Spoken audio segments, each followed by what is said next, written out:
오늘부터는 하나님의 때에 대한 주제의 말씀으로 같이 또 계속 말씀을 보겠습니다. 성경에 마지막 때라는 단어보다는 하나님의 때라는 단어가 훨씬 더 많이 나옵니다. 하나님의 때라는 표현이 어떤 면에서 성경적으로 옳다라는 생각이 듭니다.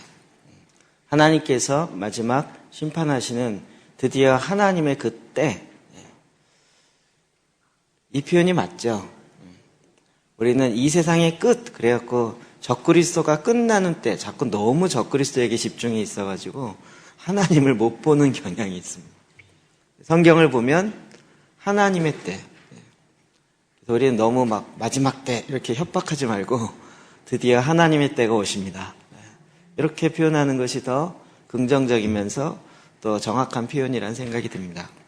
자, 이 하나님의 때가 오는데 우리가 그때 무엇을 준비해야 할 것인가, 실제적으로 어떻게 또 준비해야 할 것인가 하는 그러한 관점으로 계속 또 말씀을 보기를 원합니다.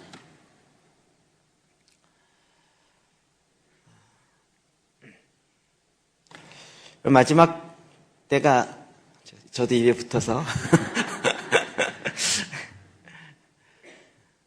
하나님의 때에는 결국 하나님의 마음을 받은 자가 제일 중요합니다. 적그리스도가 어떻게 이루어질 것인가 몰라도 하나님의 마음을 받은 자, 그리고 하나님의 마음을 아는 자, 그래서 그 하나님의 마음으로 말미암아 움직여지는 자. 그래서 우리에게 제일 중요한 것은 정말 하나님의 마음을 받고자 하는 그 갈망함, 그 마음이 너무나도 중요한 거죠. 그런 면에서 하나님의 마음을 아는 것이 얼마나 중요한가. 우리는 하나님에 대해서 자꾸 책으로 배우려고 그래요. 그래서 하나님에 대하여, 우리 그러는 거 있죠. 음식도 책으로 배웠고, 연애도 책으로 배우고, 요리나 음식이나 같은 얘기죠. 책으로 배우고.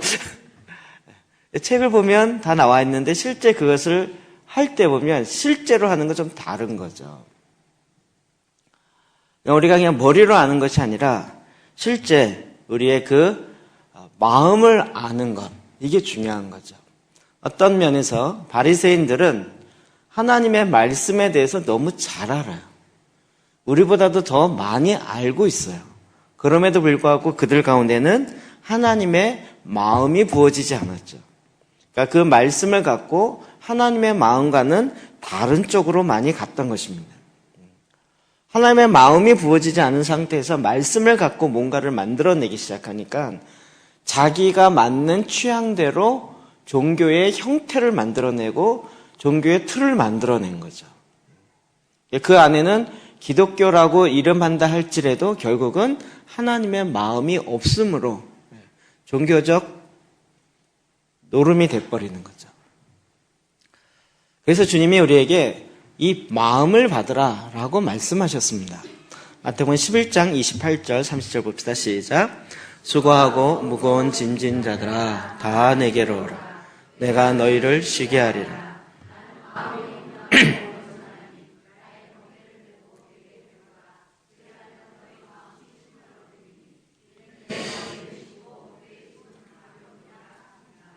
아멘. 수고하고 무거운 짐진 자들아 다 내게로 오라. 그래서 내가 너에게 주는 하나님 예수 그리스도의 마음이 온유하고 겸손하니 내 멍에를 메고 예수 그리스도의 그 멍에를 메고 내게 배우라는 거예요. 그러니까 예수님의 마음을 배우라는 거죠. 예수님의 마음을 배우는 게 2000년 전에 예수님이 말씀하셨으니까 지금하고 너무나 거리가 멀지 않습니까? 라고 질문할 수 있지만 예수님이 뭐라고 하셨죠? 예수님이 오신 때부터 시작하여 마지막의 시작이라고 하는 거죠. 마지막의 시작.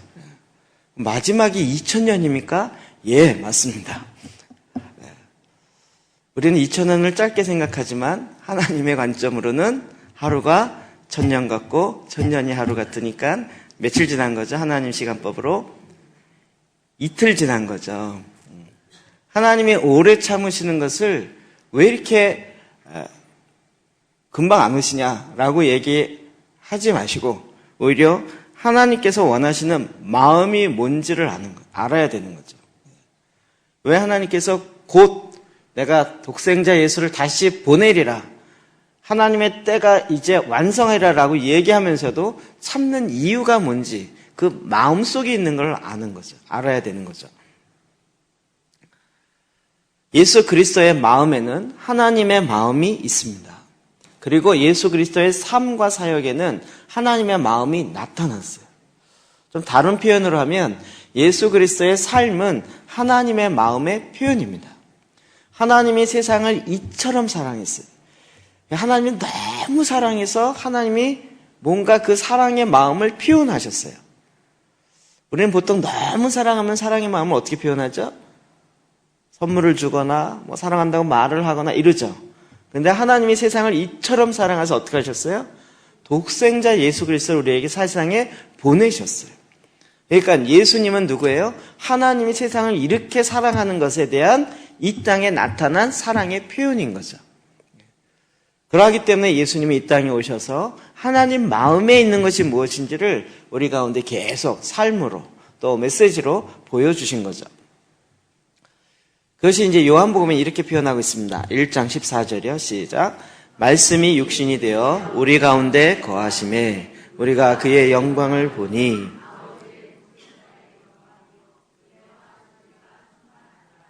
네.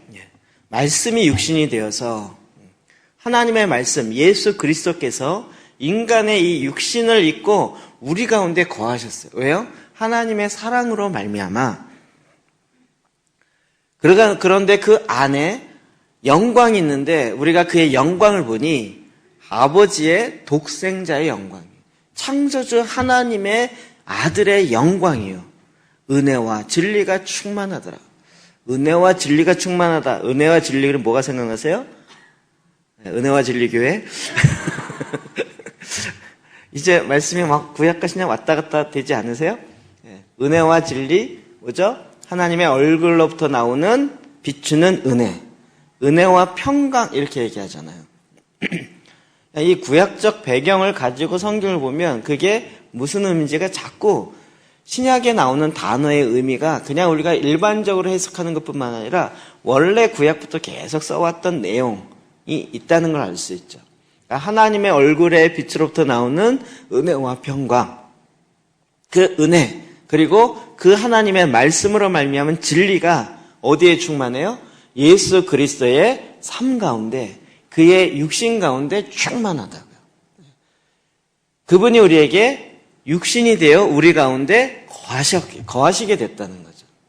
그러니까 우리는 자꾸 하나님의 마음을 알고 싶습니다. 그러면 결국 어디로 가야 됩니까? 예수 그리스도의 삶, 그의 메시지, 그것이 어떻게 하나님의 마음을 나타냈는가를 보게 되는 거죠. 그러다 보면 그 안에 뭐가 있습니까? 사랑이 있는 거죠. 요한일서 4장 7절 8절 봅시다. 시작.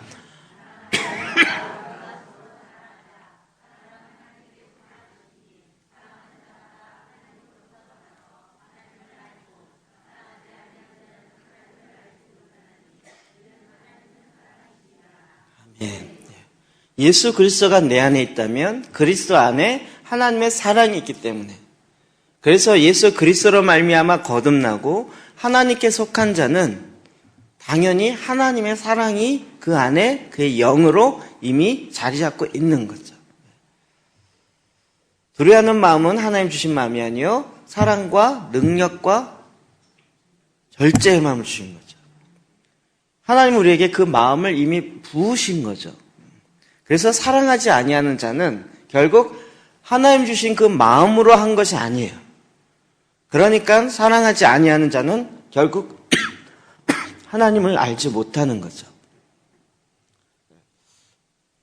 그렇기 때문에 기독교가 사랑이다라고 이야기하는 이 핵심이 무엇인지를 우리는 다시 한번 봐야 하는 것입니다. 소위 그 극단적 종말론이라고 얘기하죠. 정말 마지막 때가 됐다라고 얘기를 너무나도 많이 강조하시는 그런 분들의 이야기가 어떤 면에서 틀리진 않아요. 이 세상에 마지막 때가 온 것 같고 또 그럴 징조들이 너무나도 많이 있어요. 그런데 자꾸 거부감이 느끼는 이유 중에 한 가지는 뭘까요? 이 세상의 마지막이 왔습니다. 마지막입니다. 자꾸 이야기하는데 결국 그 안에 뭐가 없어요? 하나님의 사랑이 부은 바가 없어요.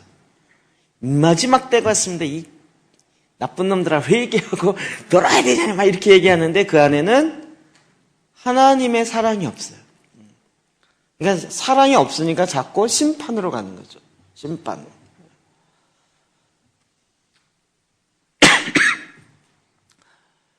그래서 이 말이 맞는 것과 그 안에 어떠한 마음이 있는 것과 마음이 있는가 하는 것은 우리가 다시 한번 생각해 봐야 되는 것입니다. 하나님께서는 계속 우리에게 하나님 아버지의 마음을 부여해 주시길 기뻐하십니다. 그리고 어떤 면에서 이것은 기독교의 가장 핵심입니다. 누가복음 9장 51절부터 54절 봅시다. 시작. 예수께서 승천하실 기약이 차감 예루살렘을 향하여 올라가시러 굳게 결심하시고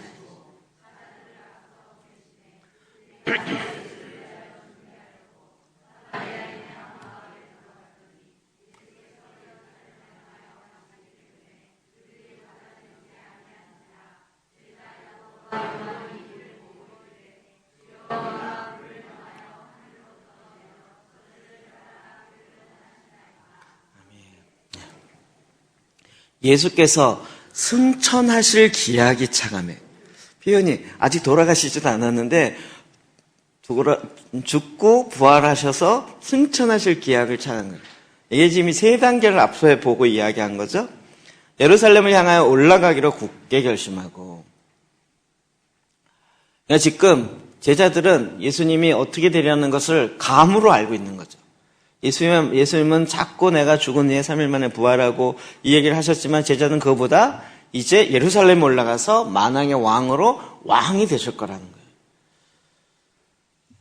그래서 이제 그 예루살렘을 향하여 올라가는데 사마리아인의 한 마을에 들어갔더니 예수께서 예루살렘을 향하여 가시기 때문에 그들이 받아들이지 아니하는지라. 사마리아의 한 마을에서 예수님을 받아들이지 않았어요. 그랬더니 그 제자들이 뭐라 그랬어요? 제자 야고보와 요한이 이를 보고 이르되 주여 우리가 불을 명하여 하늘로부터 내려 저들을 멸하라 하기를 원하시나이까? 어떤 마음인지 이해되세요? 어디 감히 승천하실 분이 올라가는데 그 길을 막어. 얘네 하늘을 명하여 불을 내려갖고 저들을 명하라고 내가 이렇게 말할까요? 제가 보기에 이 야고보와 요한 믿음도 대단한 것 같아요. 지가 말하면 하늘에서 불이 떨어져서 한 마을이 딸 거라고. 그런데 얼마나 기세가 등등하면 예수님께 내가 하늘에 명하여서 불을 명하여서 하늘에서 지금 만왕의 왕이신 예수님이 가시는데 이 길을 막어 받아들이질 않아 심판해야 돼. 이렇게 나온 거죠. 그럼 이게 굉장히 우리 가운데 있는 마음이 사실은 표현되어 있는 것입니다. 정의로운 분노죠. 정의로운 분노. 내가 사랑하는, 내가 아끼는, 어떤 면에서 본인의 문제라면 별건데 내가 아끼는 이 사람에 대해서 이야기하면 더 화가 나기 시작합니다. 그래서 이 정의로운 분노에 불을 지르기 시작합니다. 내가 차라리 피해를 받는다면 그냥 참고 넘어가겠는데 내가 아끼는 이 사람에게 피해가 미쳐지는 것에 대해서는 내가 결단코 그냥 있을 수가 없노라. 그래서 애들 싸움이 집안 싸움 되는 이유가 이거죠. 부모끼리 싸우면 그냥 싸우다 마는데 애들끼리 싸우면 나중에 이건 거기에 부모가 끼어들기 시작하면 나중에는 부모가 싸우는데 이거는 부모의 싸움이 아니라 애들의 싸움을 대신하기 때문에 이 싸움이 커지는 거예요. 정의로운 분노. 지금 우리나라에도 이 정의로운 분노라는 개념으로 막 올라오는 거죠. 심판해야 된다는 거예요. 국민의 힘으로 심판해야 된다. 국민이 원하기 때문에 안 된다는 거죠. 제가 그 얘기를 계속 들으면서 정말 국민이 뭔가 그리고 국민이 원하는 게 그 권한이 그렇게 국민에게 있는가? 이 생각이 자꾸 들더라고요.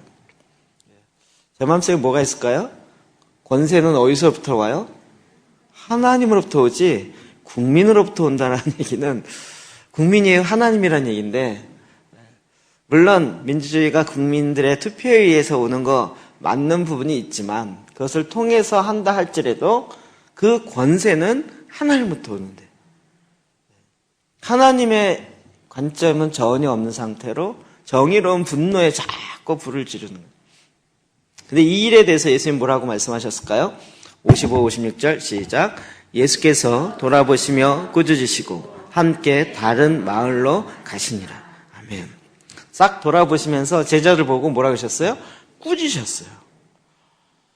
이 표현이 되게 재밌는데, 예수님께서 그 마을에 아예 들어가지 않고 그냥 다른 마을로 가셨어요. 굳이 그것을 심판할 이유가 없다는 거죠. 그런데 이게 킹 제임스 버전, 성경을 가장 문자적으로 많이 번역한 것이 영어 성경은 킹 제임스 버전인데, 거기에 보면 이런 표현이 더 있습니다. 너희가 품은 영이 어떤 영인 줄 너희가 알지 못하노라. 이 자는 망하게 하려 온 것이 아니요 살리려고 온 것이니라. 그들을 꾸짖었는데 뭐라고 꾸짖었냐면, 지금 너희가 이 성을 멸할까요? 불을 명해서, 이게 뭐 때문에 한 거냐면 그 안에 품고 있는 영이 있어요. 그건 무슨 영이에요? 심판하고자 하는 영이에요. 근데 여러분, 심판의 권세는 누구에게 있죠? 하나님께 있는 거죠. 하나님의 때에 하나님께서 심판하시는데 그거를 자기가 하겠다는 거예요. 왜요? 내가 하나님이기 때문에. 심판을 내가 하겠다는 거예요. 가장 큰 차이점은 이거죠. 성경에 주님이 말씀하신 건 심판에 대해서는 자꾸 주님 뭐라고 하셨죠? 가만둬라, 가만둬라. 여기 쭉정이가 이렇게 많아요. 가만둬라. 언제 그걸 심판해요? 언제? 네, 하나님의 때 오셔서 다 같이 추수할 텐데 그때 내가 골라낼 것이다. 양들 가운데 염소가 있어요. 염소를 다 골라낼까요? 가만둬라. 하나님의 때에 하나님께서 심판하실 때는, 그러니까 너희가 심판하려고 하지 말고 그냥 가만두어라. 근데 심판하려는 그 마음속에 어떤 영이 있어요? 네. 그렇죠? 내가 하나님이고 내가 심판하겠다라는 그 영이 그 안에 작동한다는 거죠. 그 마음의 다른 얘기는 뭐죠? 하나님 아버지의 마음이, 그 영이 그 안에 없는 거예요. 그럼 만약에 하나님이 심판하려고 했다면 예수님이 초림이 있을 필요가 있을까요? 초림이 없어도 하나님께서 심판하기에 이 세상의 죄악은 넉넉합니다. 이 세상에 죄가 적기 때문에 예수님이 오셔서 너희들 나 때문에 더 선한 분이 오셔서 이 세상의 죄를 드러내려고 한 게 아닌 거죠. 예수님이 이 땅에 오신 것은 심판하려 함이 아니요 오히려 구원하고자 하는 거죠. 그러니까 예수님의 마음에는 뭐가 있어요? 하나님 아버지의 마음이 있는데 그 마음을 갖고 이 땅에 오셔서 그 세상을 구원하고자 하는 거예요. 그러니까 예수님을 받아들이지 않은 이 마을을 심판하는 것에 하나님의 마음이 있는 것이 아니라 이것을 구원하는 것에 마음이 있는 거죠. 그러니 가만두어라, 이렇게 되는 거죠. 아직 때가 아닌 거구나, 이렇게 되는 거예요.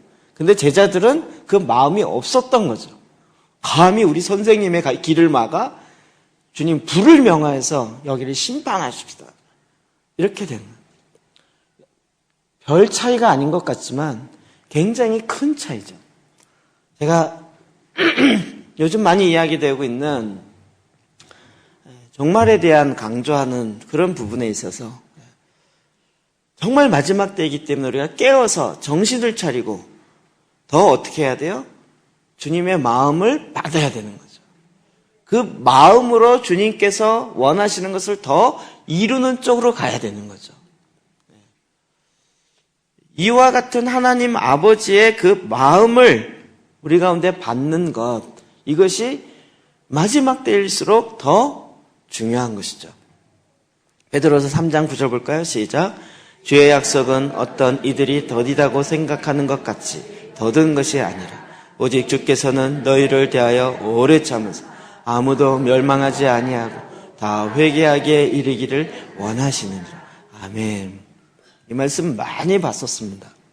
하나님 아버지가 정말 원하는 건 무엇이에요? 심판하는 것이 아니고요, 더디 오는 게 아니고요, 오래 참는 이유는 아무도 멸망하지 아니하고 다 회개에 이르기를 원하시는 것이 아버지의 마음인 거죠. 그래서 오래 참는 거지, 더디 오시는 거지, 주님이 할 일이 너무 다른 일로 바빠서 안 오시거나 그런 것이 아니라는 거예요. 하나님 아버지의 마음이 무엇인지를 더 정확하게 봐야 되는 거죠.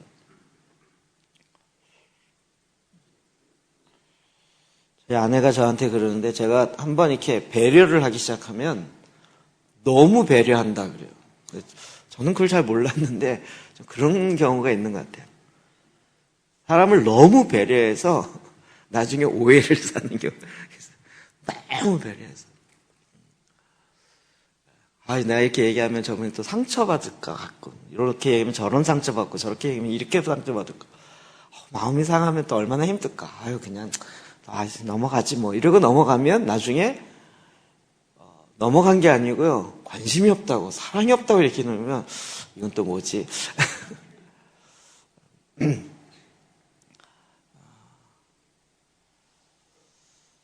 하나님께서 지금 우리를 향해서 관심이 없어서가 아니라, 사랑이 없어서가 아니라 참으시는 거예요. 그리고 정말 원하시는 것은 다시 돌아와서 회개하여서 하나님 아버지의 마음을 품고 그 뜻대로 이루기를 원하시는 거죠. 성경에 이 얘기가 굉장히 많이 나옵니다.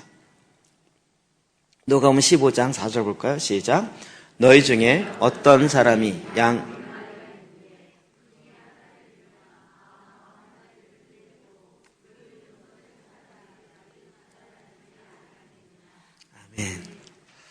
말씀을 이제는 정확하게 봐야죠. 99마리보다 한 마리가 중요하다, 이 얘기 아니죠. 99마리는 지금 어떻게 돼 있어요? 잘 우리 가운데, 우리 간에 보호되어 있는 거죠. 근데 한 마리를 잃은 거잖아요. 그러니까 99마리보다 한 마리가 중요한 게 아니라 잃어버린 그 한 마리를 찾아야 되지 않겠냐, 이거죠. 하나님 아버지 그 마음인 거죠. 그러니까 이 지금 목자의 마음이 무엇인지를 알아야 되는 거죠. 이 15장에는 잃어버린 시리즈가 나옵니다. 1, 2, 3가 나오는데, 첫 번째는 잃어버린 한 마리 양, 100마리 중에서 한 마리를 잊어버린 그 양에 대한 이야기가 나오고, 두 번째로는 드라크마 이야기가 나옵니다. 이 여인이 결혼 지참금으로 쓰는 이 드라크마 중에 하나를 잊었어요. 그러면 아직 9개나 남았네, 이렇게 하지 않고 어떻게 한다고요? 등불을 켜고 집을 쓸며 찾아내기까지 부지런히 찾지 아니겠니? 이거 안 찾으면 안 되는 거예요. 반드시 찾아요. 그래서 어떻게 해요? 등불을 다 켜요. 집을 쓸어요. 이 드라크마를 빗자루를 갖고 집을 쓸어가면서 그것을 반드시 찾아낸다는 거예요. 이렇게 찾아내지 않겠냐는 거예요. 이게 지금 아버지의 마음인 거죠. 그 다음에 너무나도 유명한 잃어버린 탕자, 아들, 돌아온 탕자, 돌탕의 비유라고 얘기했죠. 돌아온 탕자. 그 아들을 그 아버지가 기다리고 그 아들을 기뻐하는 것이 당연하지 않겠냐는 거예요. 자, 이게 지금 한 장에 3개의 비유가 나오는데, 이 비유를 하게 된 배경이 있어요. 그게 1절, 2절이에요. 같이 읽어볼까요? 시작. 모든 세리와 죄인들이 말씀을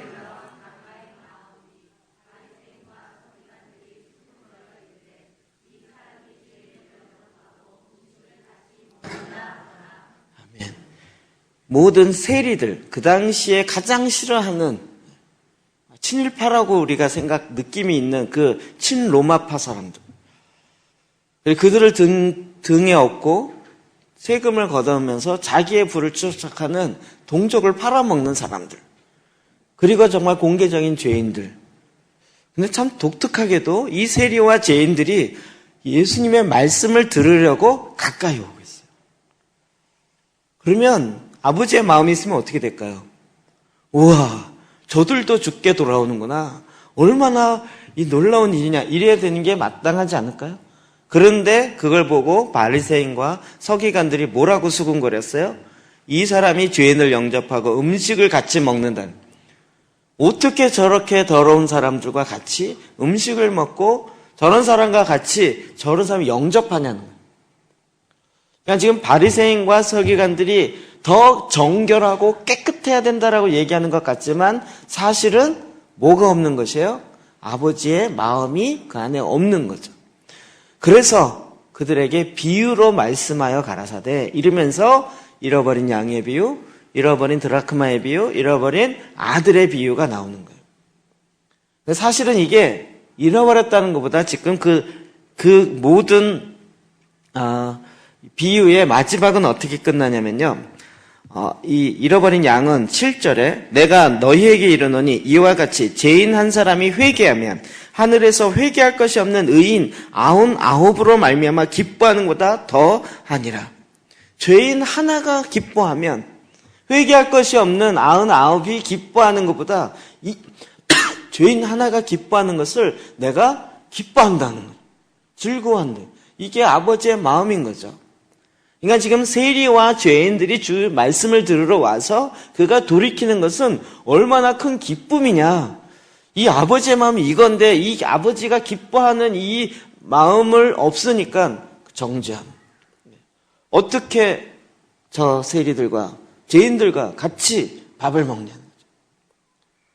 드라크마도 마찬가지. 이들은 잃어버린 자란. 여러분 돌아온 탕자 비유의 주인공은 집 나간 둘째 아들이 아니고요. 원래 그 비유한 다 해봅시다. 10드라크마도요. 마지막 9절에 보면 이렇게 있습니다. 또 찾아낸즉 볕과 이웃을 불러 모으고 말하되 나와 함께 즐기자. 이런 드라크마를 찾아내었노라 하리라. 내가 너에게 이르는 이와 같이 죄인 한 사람이 회개하면 하나님의 사자들 앞에 기쁨이 되니라. 여러분 사실 드라크마를 그러니까 10개였는데 하나 더 찾아서 11개가 돼서 이득이 생겨서 기쁜 게 아니라 원래 10개였어요. 원래. 근데 하나 잊었다가 다시 찾았으니까 그냥 본전이에요. 본전이면 이제 본전 쳤다. 땡. 이제 정상이 됐네. 이렇게 끝나야 되는 거 아니에요? 그런데 이 찾아낸 것으로 인해 기뻐하는 거예요. 그리고 이것으로 말미암아 잔치하는데 다른 동네 사람들 와서 이게 왜 기뻐하는지를 아는 거예요.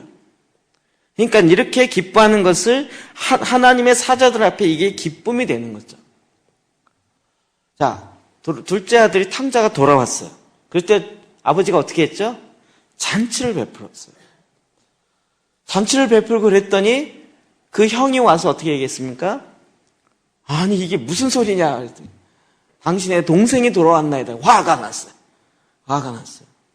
아니 내가 아버지랑 같이 이렇게 맨날 있고 아버지를 맨날 하는데도 나를 위해서는 송아지 한 마리 잡아주지 않았는데 저 집 나가서 아버지의 재산을 탕진한 저 녀석을 위해서 잔치를 베풀단 말입니까? 화가 난 거예요.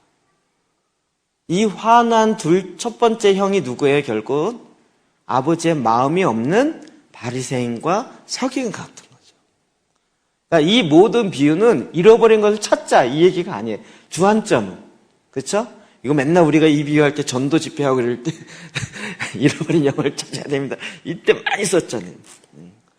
가장 핵심은 뭐냐면 아버지의 마음이 무엇이냐는 거예요. 그래서 그 마음을 아니까 잃어버린 자를 찾아서 그들과 함께 밥을 먹으며 그들에게 말씀을 전하는 건 얼마나 더 기쁜 일이냐 이거잖아요. 그러니까 결국 아버지의 마음이 없는 바리새인과 서기관들의 그들의 마음의 그 상태에 대해서 예수님께서 비유로 책망하시는 거죠. 그리고 내가 이들과 함께 기뻐하고 즐거워하는 것은 지금 하늘에서도 기쁜 일이라.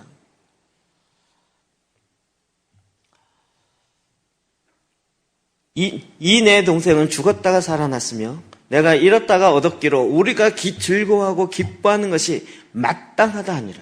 이게 결국 1, 2절에 대한 마지막 절에 나오는데 답인 거죠. 우리가 기뻐하는 건 마땅하다. 왜요? 예수 그리스도 안에는 하나님 아버지의 마음이 있는 거예요. 예수 그리스도를 왜 이 땅에 보내셨어요? 그 잃어버린 자들을 다시 찾아내고자. 그 마음이 있었기 때문에 그 일을 감당했고 그 일을 위해서 죄인들이 세리들이 주님의 말씀을 들으러 오는 것에 대해서 너무 기뻐한 거죠.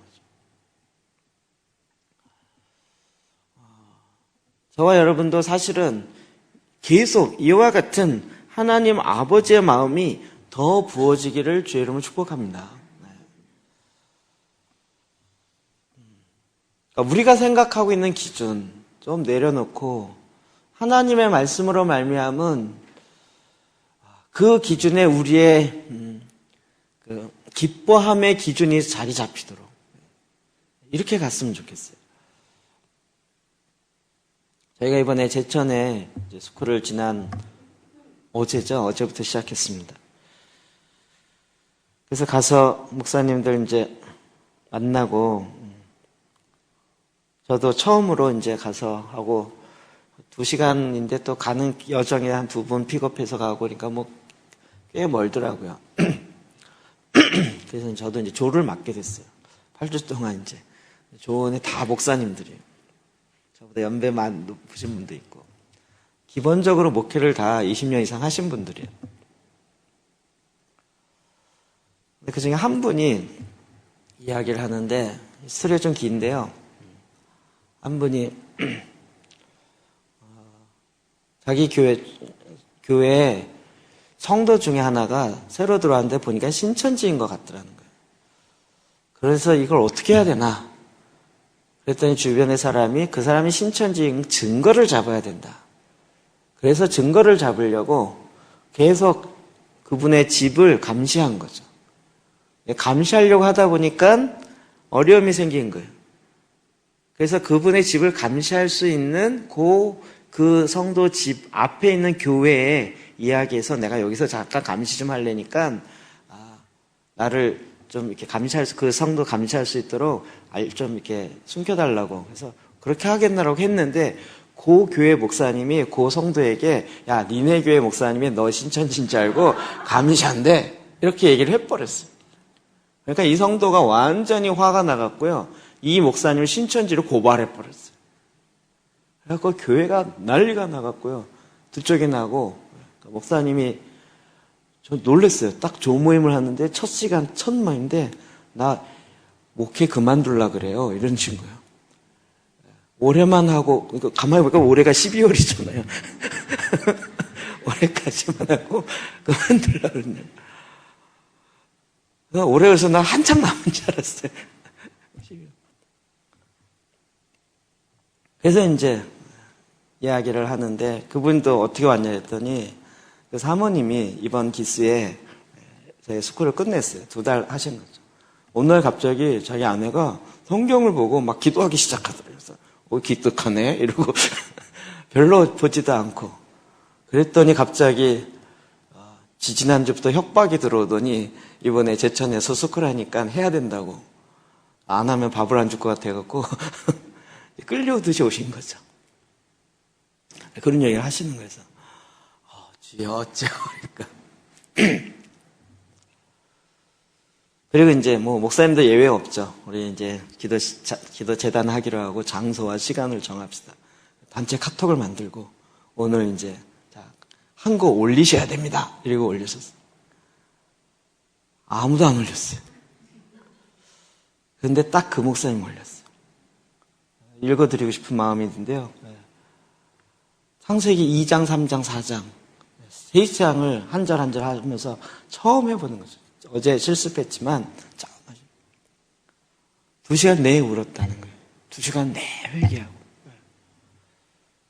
그거 들으면서 마음의 기쁨이 너무 큰 거예요. 근데 한 분 한 분 목사님이 스토리가 굉장히 긴데요. 하여튼 구구절절한 스토리가 길어요.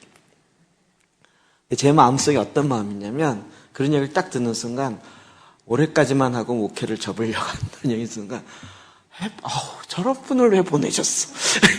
제 마음속에 아니 내가 이 기도 재단을 통해서 우리 도시를 바꾸려고 그럽니다. 이런 분이 와야 되는데 목회 접으려고 하는데 제 안에 정죄하려면 저런 분을 왜 보내죠? 왜 그래? 막 이런 마음이 훅 제 안에 이게 정죄하고 막 판단하는 그런 마음이 흘러가는 거예요.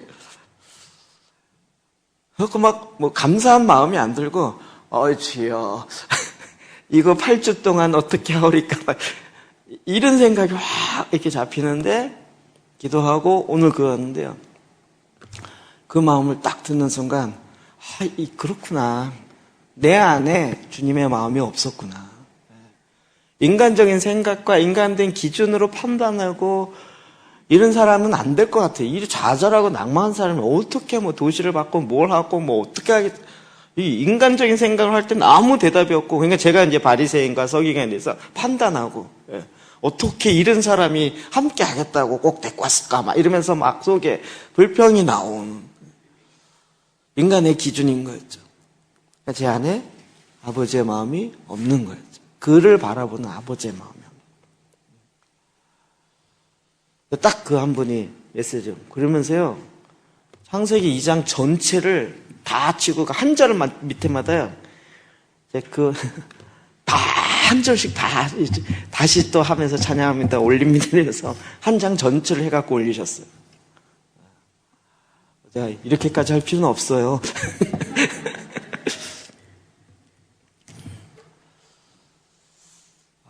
근데 정말 그렇구나. 하나님의 마음은 무엇이에요? 죄인들과 오히려 세리들과 낙심하고 잃어버려져 있는 그들을 찾아서 그들이 주님 앞에 다시 돌아오게 되는 거예요. 하나님 너무 기뻐하시는 거죠. 너무 즐거워하시는 거예요. 앞으로 이런 시리즈가 계속 나올 것 같아요. 만만치 않은 분들이라 하나님 어떻게 일하실지 기대가 됩니다. 그러니까 우리의 생각과는 좀 다르게 가는 거예요. 근데 사실은 우리의 생각에 뭐가 없었던 거죠? 아버지의 마음이 없었던 거예요. 그러니까 내가 생각하는 기준으로 판단하고 평가하고 이렇다 저렇다라고 이야기하는 거예요. 그러니까 우리에게 정말 중요한 것은 그 마음, 하나님 아버지의 마음이 내 안에 가득 차 있어요. 아니, 하나가 되어 있어야 되는 거죠. 이런 의미에서 우리가 지금 보혈 기도하면서 내 마음에 임한 보혈의 능력, 익숙한 단어죠. 내 마음에 임한 보혈의 능력. 하나님께서는 우리 마음에 오직 예수 그리스도의 그 보혈의 능력으로 시작되기를 원하십니다. 이 얘기는 뭐냐면 내 기준이 아닌 예수 그리스도의 보혈의 능력, 즉 예수 그리스도의 십자가로 말미암아 내 안에 새롭게 만드신 그 능력으로 우리가 그리스도인의 삶을 살아가길 원하시는 거죠. 그러려면 그 보혈의 능력이 내 안에 임하고 그 말씀이 하나님 아버지의 내 마음이 내 안에 임하려면요, 내 안에 마음의 작업이 돼야 되는데 그 중에 하나는 뭐냐면 우리의 마음이 기경돼야 되는 거예요. 마음이 다시 회복돼야 되는 거예요. 요즘 말씀을 보면 이렇게 좀 꿀같이 닿는 게 너무 많아요. 어제 창세기 1장부터 1장을 하는데 다시 또 막 이게 막 꿀 같은 게 팍팍 이렇게 올라오더라고요. 에덴 동산에 에덴에서 물이 흘러서 그것이 나중에 4개의 근원이 된다 이렇게 돼 있잖아요. 그 말씀을 딱 보고 이제 하고 기도하는데 그 오늘이구나. 어제는 밤과 낮을 주관하는 하나님께서 밤을 주관하는 광명체와 낮을 주관하는 광명체를 두셨잖아요. 제가 창세기 1장 갖고 기도제도 많이 하고 한자라는데 실수도 많이 했는데 어제는 그게 마음에 확 들어오는 거예요. 그렇구나. 하나님은 낮만 주관하시는 것이 아니라 밤도 주관하세요. 밤에는 하나님 안 계세요. 껌껌하니까 하나님 안 계신 것 같고 그 밤이 상징하는 게 뭐죠? 우리가 낮과 밤 아시잖아요. 낮에 일할 줄 알고 밤에는 또 쉬어야 되고 밤은 어둠이고 밤은 흑암의 역사가 일어나는 그 시대라고 많이 생각하는데 그때에도 하나님은 일하시는 거죠. 그때도 하나님은 손 놓고 계신 게 아니라 하나님이 손 나갖고 막 불의의 세력이 와갖고 어둠의 세대를 만들고 막 이렇게 가는 것이 아니라 여러분 그 어둠의 세대도 하나님께서 주관하고 있는 거죠. 하박국 선지자가 이게 이해가 안 된 거죠. 이스라엘 백성이 하나님 앞에 범죄했지만 어떻게 더 악한 저 아수르를 들어다 치고 바벨론 들어다 치냐는 거죠. 이게 이해가 안 됐던 거죠. 근데 그 말씀을 다시 보는 순간 갑자기 와 그렇구나. 하나님은 어둠의 세력, 밤도 주관하시는 거예요. 그 밤을 주관하시는 하나님을 한 번도 생각해 보자는 거죠. 그 마음을 확 마음에 오는 거예요. 결국 말씀이 나를 거룩하게 하고 말씀이 나를 새롭게 하는 거죠. 밤에는 하나님이 일하시지 않는다라고 성경 어디에 있어요? 누가 가르쳤어요? 아무도 안 가르쳤는데 제 스스로 그렇게 막 생각하고 있었던 거예요. 그런데 말씀이 다시 확 들어오면서요. 오늘은 다시 창세기 이거 하는데요. 2장 아까 에덴에서 샘이 나와서 강이 흘러서 4개의 근원이 강의 근원이 된 거죠. 이제는 막 강 그러니까 또 혹 들어오는 거 강. 생수의 강이 흘러가는 거죠. 에덴은 어디예요? 우리의 마음의 중심인 거잖아요. 그 에덴에서부터 뭐예요? 생수의 강이 흘러요. 내 배에서부터 생수의 강이 흘러 넘쳐서 이게 근원이 돼가지고 뻗어가서 4개의 강이 돼요. 그림이 확 나오지 않으세요? 그런데 내 백성이 2가지 악을 범하였는데 첫 번째로는 생수의 근원되는 나를 버렸어요. 이 생수의 근원되어지는 내 배에서 생수의 근원을 확 버렸어요. 그래서 내 안에서 그 생수의 근원에 물을 길러야 되는데 그걸 안 하고 웅덩이를 팠어요. 스스로 판 웅덩이인데 밑이 터진 웅덩이래요. 예레미야 이야기했던 내 백성의 2가지 죄악이에요. 하나님은 정확한 그림으로 에덴 동산으로부터 샘의 근원이 되어서 그게 다시 흘러 넘치기를 원하는 거죠. 또 막 마음에 힘이 솟기 시작하는 거예요. 하나님의 말씀과 기도로 거룩해지지 우리의 정신적인 생각으로 우리의 어떤 노력으로 내가 거룩함으로 갈 수가 없습니다. 그래서 말씀과 기도로 다시 한번 묵상돼야 돼요. 우리가 눈을 이야기했던 부분이에요.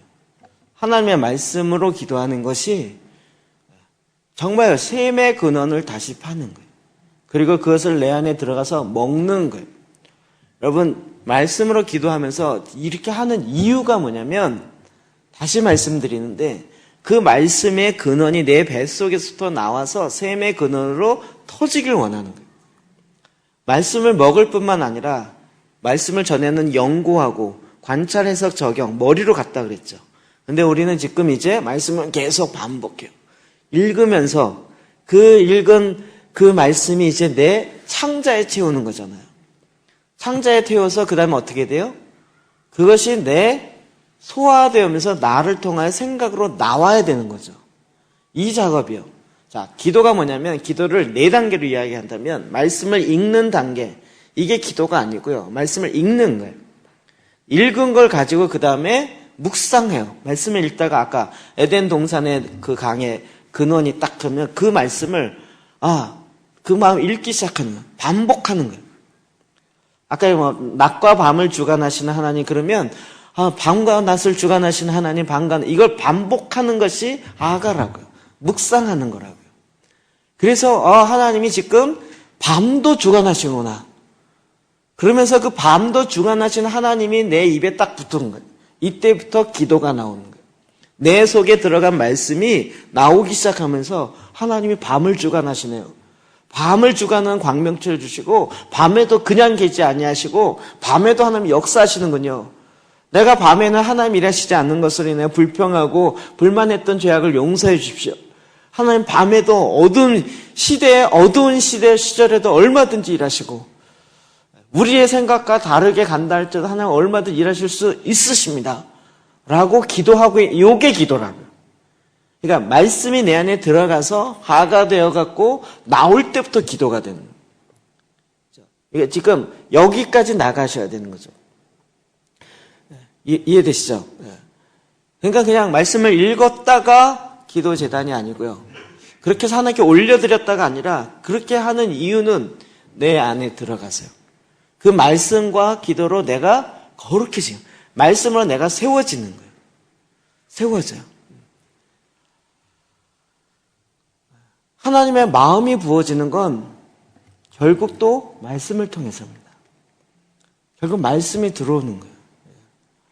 정말 이분들이, 목사님들이, 그 중에 한 분은 정선의 현직 기독교연합회 회장이시고, 감리교회 그 감리사이시고, 이분이 굉장히 굉장히 이렇게 풍기는 분위기가 보스 같은 분위기로, 수고 많으셨습니다. 이러면서 농담 쓱쓱 하시면서 하는데, 하여튼 가장 방해를 많이 하셨어요.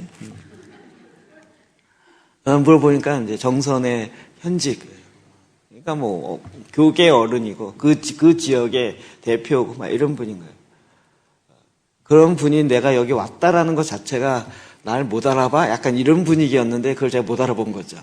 그러세요? 이러고 그냥 넘어가는 거죠. 그러니까 모르는 게 없어요. 근데 성경 갖고 기도해? 이건 또 뭐야? 내가 모르는 게 있겠어? 이런 느낌이신 거예요.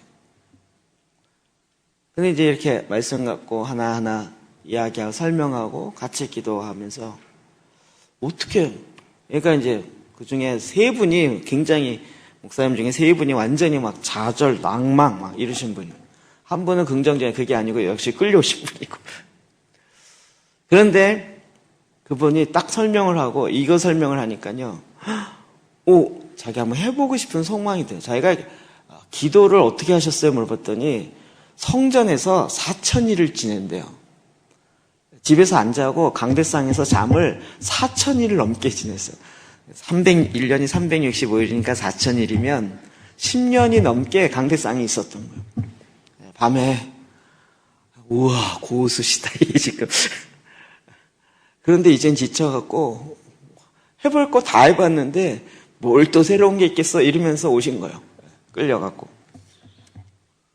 그래서 이 말씀 갖고 기도하는 게 뭔지에 대해서 간단히 설명하니까 우와 자기가 한번 해보겠대요. 저희가 임상으로 많이 해봤지만 10장을 하려면, 처음에 10장을 한 절 한씩 하려면 4시간 내지 5시간 걸립니다. 그랬더니 자기 해보겠대요. 아직까지 카톡은 안 넣어놨어요.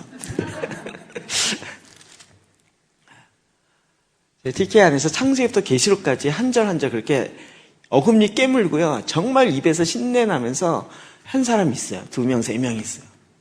한 절 한 절을 창세기부터 계시록까지 내가 하여튼 해내고 말이라 했어요. 어떤 분 정말 10장을 한 절 한씩 하는데 처음에 하는데 7시간 걸리더래요. 7시간. 얼마나 힘들었겠어요. 저희 지금 10장씩 하기 안 하거든요. 해보니까 그거 하다가 중간에 다 포기해요. 너무 힘드니까 다 포기해.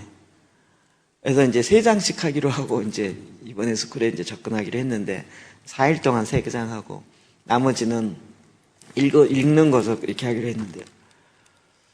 그런데 정말 말씀이 그의 마음에 들어감으로 마음에 말씀이 들어감으로 거룩해지는 거예요.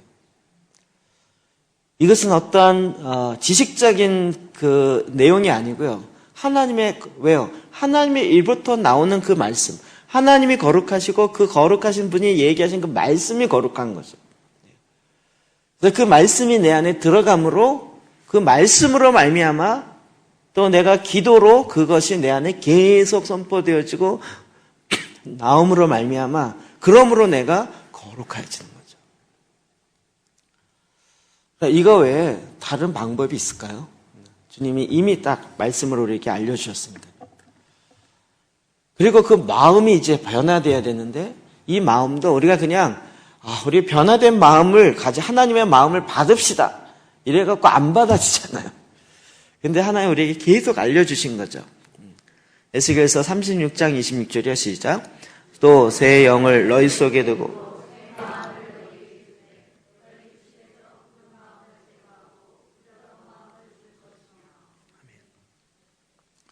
하나님께서 부드러운 마음을 부어요. 굳은 마음을 제거하고요. 내 안에 하나님을 두기 싫어하는 굳은 마음들, 돌짝밭과 같은 그런 마음들을 제거하세요. 하나님께서요. 근데 거기에 뭐가 있어요? 새 영을 너희 속에 두어서 새 마음을 너에게 주겠다는 거예요. 하나님의 새로운 마음을 우리에게 붓겠다는 거죠. 근데 하나님의 마음이 들어오려면 어떻게 해야 돼요? 하나님의 영으로 우리 안에 임하시는 거죠. 그래서 우리 마음 안에 있는, 육신 안에 있는 굳은 마음이 제거돼야 되는 거예요. 굳은 마음 그러면 벌써 우리는 신약의 돌짝밭, 길가밭에 뿌려진 그 씨앗이요. 그러니까 제가 그 네 가지 마음에 대해서 자꾸 생각이 들면서 하나님 좋은 마음, 좋은 밭이 되게 해주세요. 이 기도는 완전 틀린 거더라고요. 그렇죠? 그 밭이 뭐예요? 내 마음이잖아요. 내 마음을 하나님 좋은 밭이 되게 해주세요. 이렇게 되는 게 아니죠. 그 마음을 내가 지키고 내가 기경해야 되는 거잖아요. 그래서 하나님께서 어떻게 내 마음을 하길 원하시는지를 말씀에서 받아서 그 말씀이 원하는 대로, 하나님의 원하는 대로 내 마음을 만들어 가세요. 이러고 내어 드려야 되는 거죠.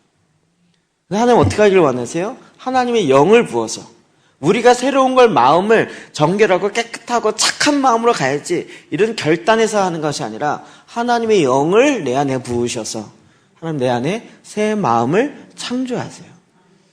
그래서 이 굳은 마음을 제거하시고 부드러운 마음을 하나님 주시겠다고 하셨사오니 이 말씀을 이루어 주십시오라고 우리가 말씀으로 가야 되는 거죠. 스바냐 3장 17절이요. 시작. 너희 하나님 여호와가 너희 가운데에 계시니 그는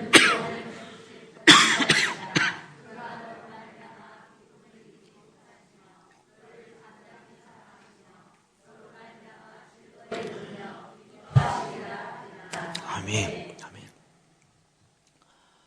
하나님께서 너로 말미암아 기쁨을 이기지 못하세요. 잠잠히 사랑하세요. 이 가장 기뻐한 이 깊이 있는 건 뭐냐면 하나님이 우리를 보면서요. 정말 원래 사랑이시지만 그러나 기뻐하는 자가 있어요. 하나님의 정말 마음을 알아서 시원케 하는 자. 이거 중보기도 책에 나오는 내용이에요. 하나님의 자녀인데 그 자녀 중에서도 하나님이 특별히 기뻐하게 하는 하나님의 마음이 가게 하는 그런 자들이 있어요. 여러분 이게 자녀가 똑같지 않죠. 자녀가 많이 있는데 물론 깨물어서 아프지 않은 자녀는 없죠. 손가락 없는 것처럼. 근데 유독 내 마음을 기쁘게 하는 자녀가 있어요. 그렇죠? 그러니까 우리가 다 하나님의 자녀지만 하나님의 마음을 기쁘게 하는 그렇게 친밀함으로 나아가는 자에게 주님이 더 하나님의 마음을 부어주시는 거죠. 저희가 지금 주일 오후에 이 얘기를 계속하는 거죠. 하나님의 친밀함. 가까이 가면 가까이 갈수록 하나님께서 부어주시는 게 더 다른 거죠. 그래서 우리 안에 그 가까이 가고자 하는 그 갈망함. 그래서 실제로 가까이 가는 거예요. 그래서 가까이 갔더니 더 부어주세요. 더 부어줬는데 그걸로 기뻐하고 끝날 줄 알았더니 더 가까이 가야 된다는 걸 알게 되는 거예요. 더 가까이 가서 그러면 또 갔죠. 갔더니 이제는 완전히 어마어마하게 깊은 걸 또 보여주세요. 저희가 지금 지난번에 나온 중보기도 책자요. 이거 읽으신 분들이 더 깜짝깜짝 놀라요. 어떻게 이런 내용과 이런 책이 있냐고. 그래서 와, 우리가 이런 것을 출간하고 이런 아데프 박사님의 메시지를 들었단 말이야. 우리가 이제 감동하고 이제 깨닫고. 그래갖고 와, 대단한다. 그런데 좀 있으면 또 다른 내용 나올 건데요. 그건 또 깊어요. 보면 볼수록 기쁜 거예요. 더 깊어요. 요 상태에서 멈췄으면 좋겠어요. 거기까지다! 이랬으면 좋겠는데, 정말 가까이 갈수록 더 부어주시고, 더 깊이 있게 하세요. 근데 그건 하나님의 원하시는 것 같아요. 하나님의 마음을 더 붓기를 원하는데, 그걸 받을 수 있는 자를 찾으시는 거죠. 그러려면 그 산을 넘어와야 돼요. 그 깊이로 넘어와야 돼요. 예수님의 십자가의 고난까지도 같이 할 수 있는 그 마음으로 넘어오는 거룩한 신부에게 신랑의 마음이 부어지는 거죠. 고난도 같이 할 수 있는 그와 같은 자들이에요. 주님이 그래서 그와 같은 자를 더 기뻐하시는 거예요. 빌립보서 2장 5절 6절이요. 시작. 너희 안에 이 마음을 품으라. 곧 그리스도 예수의 마음이니 그는 근본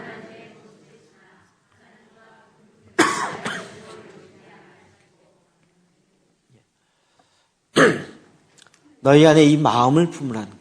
하나님 예수 그리스도를 통하여 우리 가운데 나타난 이것도 정말 더 깊이 아는 거죠. 이제 절기가 되면 절기를 어떻게 지내야 되는지를 저도 별로 들어본 적이 없었어요.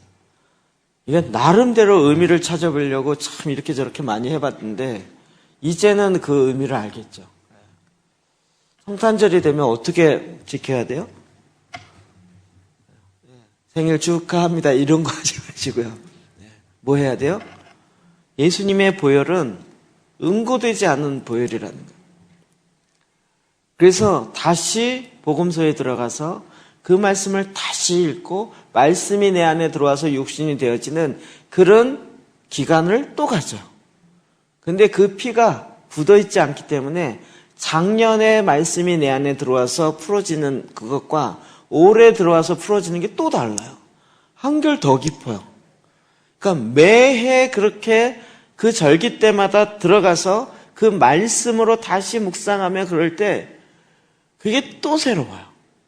그게 더 깊어지고요. 그래서 그 말씀 속에 일어난 하나님 아버지 예수 그리스도의 그 깊이를 더 아는 거예요. 제가 한번 그런 말씀 드렸죠. 오순절 날, 우리는 오순절 그러면 성령의 오순절 사건만 기억하는데 유대인들 지금 어떻게 지킨다고요? 오순절 되면 말씀을 받은 날이에요. 시내산에서 하나님의 말씀을 받은 날이 오순절이거든요.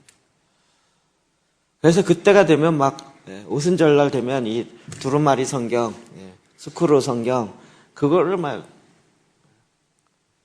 거기다 뽀뽀하고 키스하고 그러면서 말씀을 사모하고 말씀을 듣고 하루 종일 춤을 춰요. 그들이 정말 말씀을 저렇게 기뻐하는구나 그랬는데 마음 한구 속에서 그렇게 말씀을 사랑하는데 왜 예수님을 모르지? 이 생각이 드는 거예요. 말씀을 그렇게 사랑해서 기뻐하면서 그 두루마리 성경을 들고 춤추고 입 맞추고 그러는데 왜 예수님을 모르지?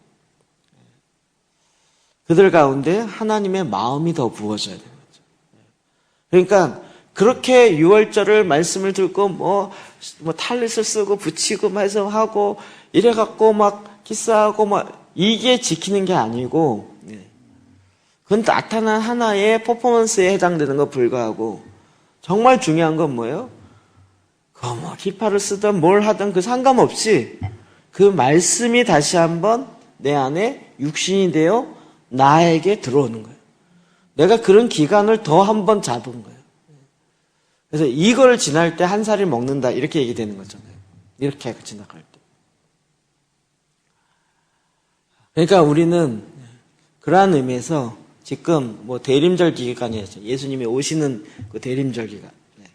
이때에 그냥 이렇게 지나가는 것이 아니고요. 정말 예수 그리스도에게 다시 한번 집중하는. 그래서 말씀이 육신이 되어 나타나는 그분이 지금도 그 일을 행하고 계시다고요. 지금도. 내 안에, 그리스도가 내 안에, 내가 그리스도 안에. 그것을 오늘도 우리가 또다시 경험하고 더 깊이 있게 들어가는, 그런데 그게 끊임없이 들어가는 거예요. 끊임없이 들어가요. 끝이 없이요. 그 마음이 우리에게 부음받는 거죠. 그러니까 마지막 때가 되면 이게 위기 상황이야, 급박해 이렇게 보는 것보다는 하나님의 마음이 더 부어지는 거예요. 그러니까 우리는 하나님의 때에 더 하나님의 마음에 집중하는 거예요. 아버지, 그 아버지의 마음이 내 안에 완전히 부음받아지길 원합니다. 제가 딱 보다 갑자기 그 트랜스포메이션 강의할 때 ACN 교제 교회가 깨어나라 하나님의 일하는 프로세스에 5단계와 6요소 있잖아요. 처음에 위임, 두 번째 하나님의 마음의 비전을 부여잡게요. 하나님 마음을 잡는 거예요. 우리가 하나님의 일하심의 과정을 가려면 이 마음을 받아야 되는 거예요. 하나님의 마음에 상관없이 이거 좋은 프로젝트다 이렇게 가기 시작하면 까딱 잘못하면 바리새인 되는 거죠. 그런데 하나님의 때에 더 하나님의 마음에 부음받아서 말씀이 내 안에 들어와서 말씀이 내 안에 육신이 되어 내 삶을 통하여 나타난 바 됩니다. 주님 이걸 원하시고 기뻐하시는 거죠. 우리가 그래서 주님을 따르는 거예요. 어떤 율법사가 와서 어떻게 하여야 구원을 얻으리까? 하나님의 일이 무엇을 해야 구원을? 그 사람의 전제가 이거였어요. 뭔가를 해야 구원을 얻는다는 거예요. 예수님 뭐라고 하셨죠? 하나님 아버지를 믿는 것이 하나님의 일이니라 이런 거예요. 하나님의 일이다. 우리는 그거 일이라고 생각하지 않아요. 주님의 말씀을 믿는 것, 주님의 말씀이 내 안에 거하는 게 마음속에 거하게 하는 게 하나님의 일이에요. 일로 치면 아예 그렇게 설명을 해버리자고. 그걸 믿는 거예요. 그냥 머리로 동의하는 게 아니라 내 육신 가운데 거하는 거예요. 그게 정말 목적이죠. 예수 그리스도 안에서 하늘과 이 땅이 통일되는 거예요. 하나님의 말씀이 내 안에 거하여서 그 말씀이 내 믿음으로 말미암아 딱 하나가 되어지는 거예요. 그게 하나님의 일이라고요. 그거 말고 다른 뭔가를 해서 내가 구원을 얻으리라 이게 아니라는 거죠. 그래서 우리는 더욱 예수 그리스도의 말씀을 내 안에 육신이 되어서 임하게 하는 거예요. 그것이 곧 하나님의 마음이 임하는 거예요. 말씀의 사랑과 마음의 사랑은 같아요. 제가 고린도전서 13장이에요. 하나님의 마음이 사랑인 거죠. 그래서 이 말씀이 이거구나. 사랑은 언제까지 떨어지지 아니하되 예언도 패하고 방언도 그치고 지식도 패하리라. 예언, 방언, 지식이 쓸데없다는 것이 아니라 예언은 우리는 부분적으로 알고 부분적으로 예언하나. 여러분 예언이 완성이 아니고 부분적으로 하는 거예요. 그거 부분적으로 아는 것도 너무 중요하죠. 근데 사랑이 없는 하나님의 마음이 부어진 바가 없는 예언은 오히려 위험할 수가 있는 거죠. 근데 그 하나님의 사랑이 온전히 부음받았을 때 하나님과 마음이 하나가 돼요. 하나님이 뭘 원하시는지를 알아요. 뭐 굳이 예언이 아니어도 그 하나님의 사랑으로 말미암아 더 완전. 그러니까 결국 예언이 왜 가요? 하나님의 마음이 하나가 되기 위해서 가는 거잖아요. 그러니까 예언도 부분적으로 하는 거죠. 뭐 하나님의 마음을 100% 완벽하게 예언할 수 있는 사람이 있겠어요? 부분적인 걸 하는 거죠. 근데 그 사랑은 하나님의 마음이 완전히 부음받은. 온전한 것이 올 때는 부분적으로 하던 것이 패하리라. 내가 어렸을 때부터 말하는 것이 어린아이와 같고 깨닫는 것이 어린아이고 생각하는 것이 어린아이와 같다가 장성한 사람이 되어서는 어린아이의 일을 버렸노라. 하나님의 사랑이, 그 사랑이 내 안에 와서 성품이, 하나님의 성품이 나의 성품이 되어지는, 그것이 우리에게 목표가 되는 거죠. 근데 그게 내 방법으로 안 되고요. 하나님의 영이 내 안에 부음받아서 그 영으로 말미암아 내가 온전히 믿음으로 하나 되어지는, 이걸 통해서 역사가 일어나는. 어렵지 않죠? 이제 이해되시죠? 네.